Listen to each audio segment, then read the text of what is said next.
Iyi top 10 y'aba content creator b'abakomediye barenze kuri TikTok.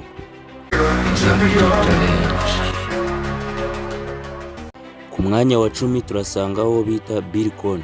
Bill Cone afite abaforo ibihumbi 100, nawe ni umu content creator uri kuzamuka neza muri no minsi. Ahubwo ma wibuke n'amakariso ane ya string ibara pinki. Ku mwanya wa 9 turasanga aho bita Boy Comedy. Boy Comedy nawe afite abaforo ibihumbi 149, nawe ni umunyarwenya uri kubizamo neza cyane. Ku mwanya wa 8 turasanga aho bita Chris D. Chris D nawe ni umunyarwenya uri kubizamo neza cyane, ngira ngo mumaze kumenya nawe ni umupranka urenze mu Rwanda.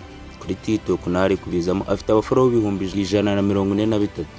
Umbaze papa lakaka, umbaze papa, umbaze urabona iranuza. Ku mwanya wa 7 turasanga aho bita Paul, afite abaforo ibihumbi 179, ngira ngo nawe mumaze kumenya akunda gukora ama video yigana abantu. Umudugudu y'ababa.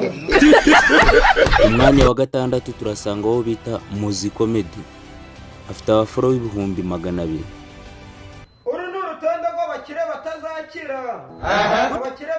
Ku mwanya wa 5 turasanga aho bita Dynamo Comedy. Dynamo Comedy nawe afite abaforowa ibihumbi 268, ni umunyarwenya ukunda gukina yiyambariye imyenda y'abagore cyangwa yiyambariye imyenda y'igitsina gore.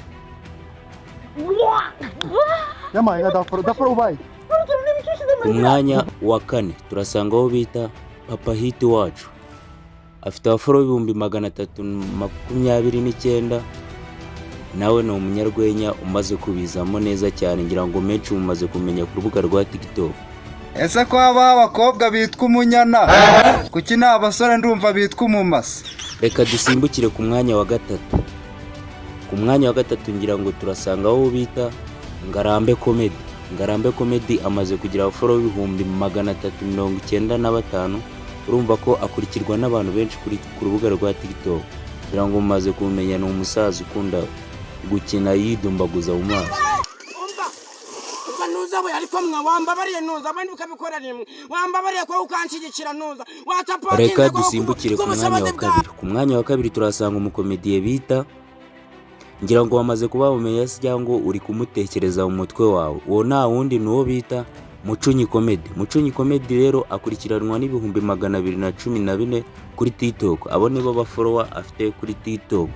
Ukivuga Mucunyi Comedy ngira ngo mwese muhita mumenya kuko ni umusore ukizamuka muri no minsi, ari hit cyane. Mucunyi